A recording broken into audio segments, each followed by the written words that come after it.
呢度成台嘢啊，我哋5個人 share 咧，人均咧只不過係80幾蚊咋，而且咧依家就做緊呢一個咧18蚊成台，唔係18蚊一位喎，都可以任食嘅呢一個山椰菜啊。咁入面咧有啲係我見都未見過嘅，轉頭都可以試下係咩味啦。佢出面咧仲有呢個咧新鮮現開嘅呢個生蠔啊，係手掌咁大啦，賣緊只係9個9咋，超平啊！佢比起勁多嘅海鮮嗰啲大排檔都平好多。呢個50幾蚊嘅價錢喺出面嘅牛肉火鍋店咧都未必揾到呢一個份量，嗰啲花紋都係好靚好靚嘅。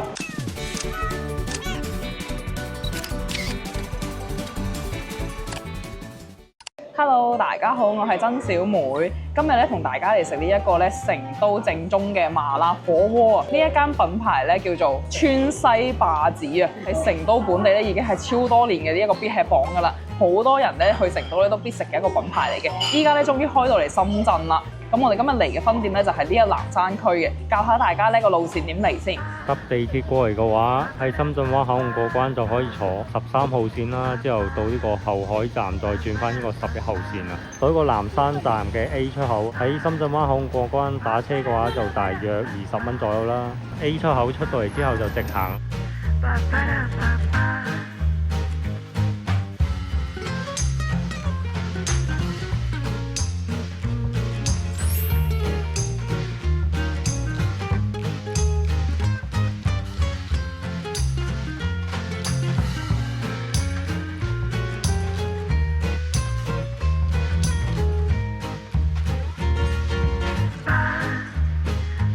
哇，其實呢間鋪頭幾多人？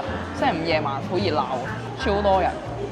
呢個品牌咧已經係連續7年嘅必吃榜㗎啦，證明咧係好受呢一個咧中意食辣嘅人嘅歡迎㗎。但係如果大家喺香港唔食辣都唔緊要，呢度都有鴛鴦鍋嘅選擇嘅。另外咧仲係有啲比較必食啲㗎啦，例如呢個鴨腸啦都係必點嘅，豆腐啊、豆花啊同埋呢個五花字咧都係必點嘅。佢哋都係咧廚師咧喺廚房咧現切啦，然後先上嘅。佢呢個50幾蚊嘅價錢喺出面嘅牛肉火鍋店咧都未必揾到呢一個份量，嗰啲花紋都係好靚好靚嘅。而家隔離台咧嗌咗一個9宮格咧係非常之靚，好好影相，但係9宮格對我哋嚟講咧挑戰太大啦，我哋咧就嗌咗鴛鴦鍋啦，隔離就係清湯底骨湯，亦都可以揀翻呢一個咧菌湯啦，或者係番茄湯嘅。另外嗰邊麻辣湯底嘅話咧，亦都可以揀翻小辣、中辣、大辣嘅。咁今次咧又同巴薩啦同埋佢女朋友咧，再加埋另外一個 friend 咧，5個人過嚟撐台腳啦。咁巴薩嘅女朋友咧就係呢個正宗嘅呢個四川人嚟嘅，講一句四川話證明一下你是四川人不？好吃，即係四川話嘅好食就叫做烤翅係嘛？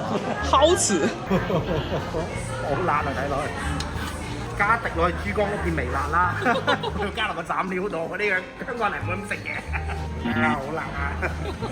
如果大家買翻佢哋嘅團購券嘅話咧，喺大眾點評上面咧，只不過係人均70幾蚊都有㗎啦。今次咧，我哋就嗌咗個老成都牛油鴛鴦骨湯啦，然後咧仲嗌咗個山扣鮮鴨腸、大刀功夫腰片大份嘅，同埋呢個必食嘅冷鍋鮮鴨血。咁呢一個鴨血咧就係喺個煲咧未滾之前咧落埋落去㗎啦，咁就會好嫩啦，同埋好入味嘅。魚生大生蠔就講緊咧係9個9一隻嘅，然後黃牛嘅五花子啦、糖心魷魚啊、火箭魷魚食得多啊！呢個糖心魷魚我都係第一次見，咁我想係勁口，好似好正咁。呢度都有得嗌，仲有呢個自助嘅山野菜係18蚊，仲有成都豆花16蚊一份。嗌咗2個咧比較特色少少嘅滷水啦，呢個老鳳爪咧同埋呢一個老牛蹄筋咧，可以加埋落呢個打邊爐度咧煲熱佢啦，然後咧食落去咧就會軟糯啦，好有嚼頭嘅。仲嗌咗一個和牛粒蛋炒飯同埋滷麵小籠包啦。滷麵咧真係本身佢用麵嚟發酵，唔係用酵母，唔係用泡打粉嘅。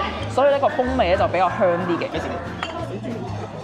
好煙韌喎，佢個皮超香。呢個小籠包高質，可以俾個 like。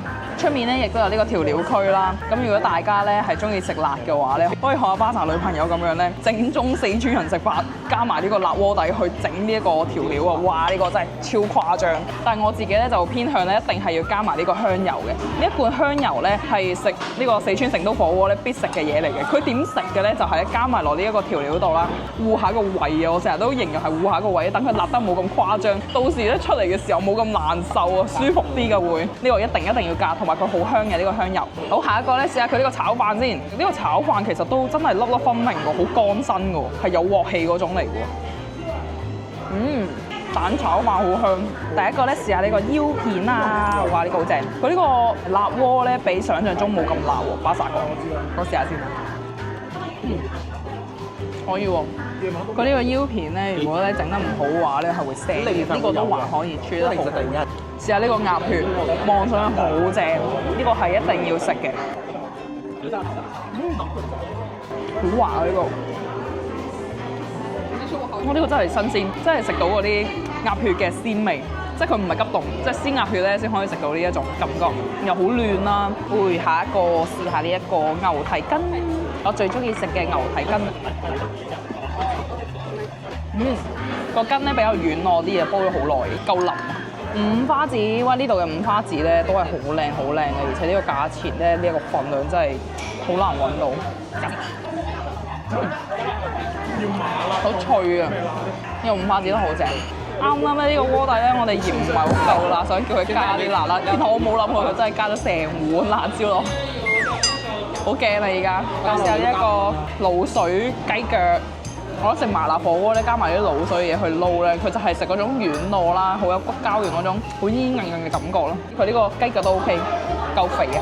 哇！呢個滑菜好正，呢個叫做木耳菜啊，呢個應該係好啱香港人食。佢係滑捋捋㗎啦，之後食落去咧係好嫩嘅。其實呢個野菜任食咧，我覺得我哋其實5個人咧，最多都係食一盤，但係 share 翻開咧，佢唔係每位計嘅，佢係一枱人咧，就算你10個人都係18蚊，呢個就好抵啦。即係如果真係中意食菜嘅話咧，自助餐係真係好舒服。糖心魷魚啊，哦，佢有花刀嘅喎，哇，好正喎呢個，試下先。呢個魷魚好正喎，啲糖心魷魚好脆啊，呢個可以。試下呢個成都豆花。有啲似嗰啲豆腐糕喎，好得意啊呢個，有啲似布甸。不過我哋啱啱呢啲牛肉唔夠食啊，仲嗌多咗份吊龍。佢哋吊龍咧都係咁樣咧花碟咁樣上嚟喎，而且個感覺係唔錯嘅。試下個口味得唔得嚇？吊龍，哇！我覺得口感好厚啊，佢切得。重頭戲呢個鴨腸一定必食必食，麻辣火鍋一定要食嘅。呢個最好食，呢個係今日嘅 MVP。好香啊，好脆身啊，而且佢唔會話好硬，咬落去係脆身嘅，係鮮鴨腸嚟嘅，好正，呢個必食，高質。食到最後咧，而家塊面勁油啊！試埋呢一個生蠔啊，佢呢個生蠔係其實都幾抵食嘅，9個9一粒咁大隻喎。試下先。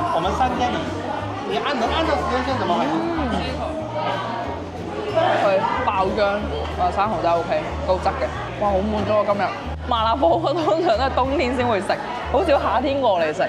但係因為我哋同行小伙伴有個四川妹，佢前幾日係咁食廣東菜，佢完全係頂唔順啲廣東菜太淡味啦。今次又決定係食呢個麻辣火鍋，呢間真心推介。不過人氣好旺啊！